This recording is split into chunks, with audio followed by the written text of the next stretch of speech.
आखिर कैसे हुई थी रोल्स रॉयस कंपनी की शुरुआत और कैसे एक गरीब बच्चे ने दुनिया की सबसे बड़ी लग्जरी कार कंपनी बना दी? तो आइए जानते हैं रोल्स रॉयस की कहानी के बारे में। 1863 में इंग्लैंड के एक छोटे से गांव में हेनरी रॉयस का जन्म हुआ था। जब रॉयस केवल 4 साल के थे तभी उनके फादर का बिजनेस बर्बाद हो गया और पूरी फैमिली सड़क पे आ गई। 9 साल की उम्र में रॉयस के फादर की डेथ हो गई, जिस कारण उनकी मदर को मेड का काम करना पड़ा और रॉयस न्यूज़पेपर डिलीवरी करने लगे। 14 साल की उम्र में कारपेंट्री, मैथ्स और इलेक्ट्रॉनिक्स का काम सीखा और 21 साल की एज तक वो मैक्सिमम वेस्टर्न नाम की कंपनी में इंजीनियर का काम कर रहे थे। लेकिन फाइनेंशियल डिफिकल्टीज के चलते ये कंपनी बंद होने वाली थी।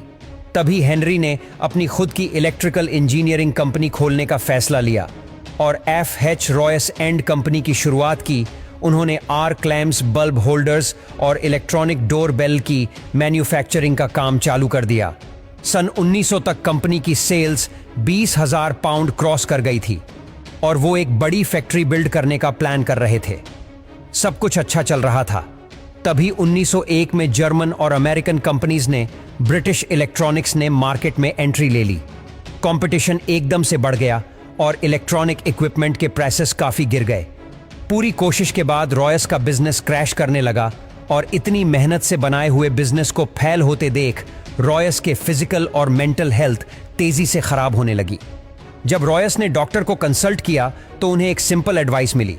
ठीक होने के लिए रॉयस को फ्रेश एयर में रहने की जरूरत थी। साथ में उन्हें एक कार खरीदने की सलाह दी गई ताकि वो अपनी बॉडी को बिना स्ट्रेन दिए ट्रैवल कर सके। रॉयस ने डेकाविल नाम की एक फ्रेंच मेड कार भी खरीद ली।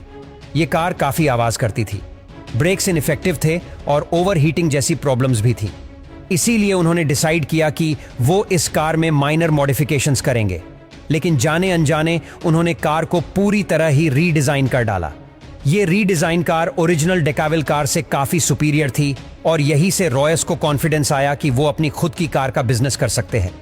उन्होंने एक छोटी सी टीम असेंबली की और अपनी नई कार को डिजाइन करना चालू कर दिया। पार्ट्स की ड्राइंग बन जाने पर उन्हें वर्कशॉप में कास्टिंग के लिए भेज दिया गया। इवेंटली रॉयस के 10 हॉर्स पावर और 2 सिलेंडर्स वाली एक कार शेप लेने लगी और ऑलमोस्ट हर एस्पेक्ट जैसे क्विकनेस, लाइटनेस, ड्यूरेबिलिटी और रिलायबिलिटी में ये कार हर मौजूदा कार से बेहतर थी। अप्रैल 1904 को इसे सबसे पहले रोड टेस्ट किया गया और अपने पहले ही टेस्ट में इसने करीब 50 किलोमीटर का डिस्टेंस तय किया बिना किसी प्रॉब्लम के। रॉयस ने 2 और कार बनवाई सेम मॉडल की और इन्हें टेस्ट कर करके इंप्रूव करने लगे।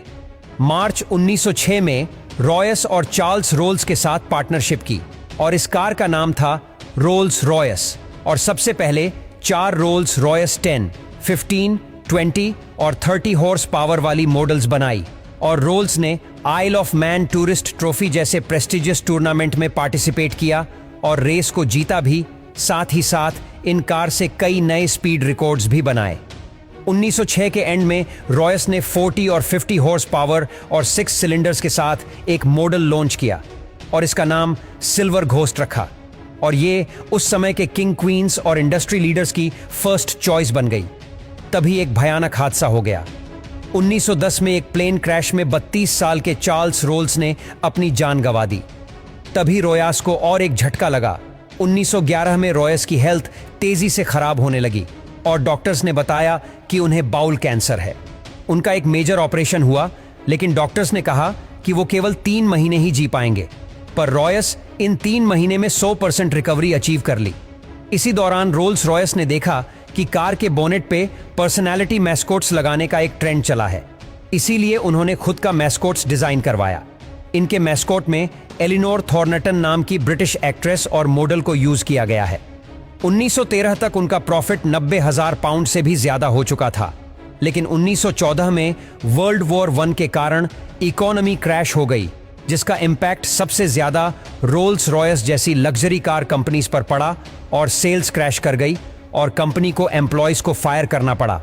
तभी वॉर में मिलिट्री अथॉरिटी को रिलायबल और हाई परफॉर्मेंस वाली गाड़ियों की सख्त जरूरत है, तो रॉयस ने सिल्वर घोस्ट को मॉडिफाई करके एक आर्मर्ड कार में बदल दिया। इस कार की बॉडी में 8 मिलीमीटर मोटा आर्मर लगाया गया और एक रिवॉल्विंग टैरेट में एक मशीन गन फिट की गई। 1915 में रोल्स रॉयस ने एरो इंजन मैन्युफैक्चरिंग में एंट्री ले ली और अपना पहला इंजन दी ईगल लॉन्च किया और उसके बाद अलग अलग एयरक्राफ्ट इंजन बनाया। अगले 15 साल रॉयस ने कार और एरो इंजन दोनों पे फोकस किया और 22 अप्रैल 1933 को 70 साल के सर हेनरी रॉयस ने अपनी आखिरी सांसें ली।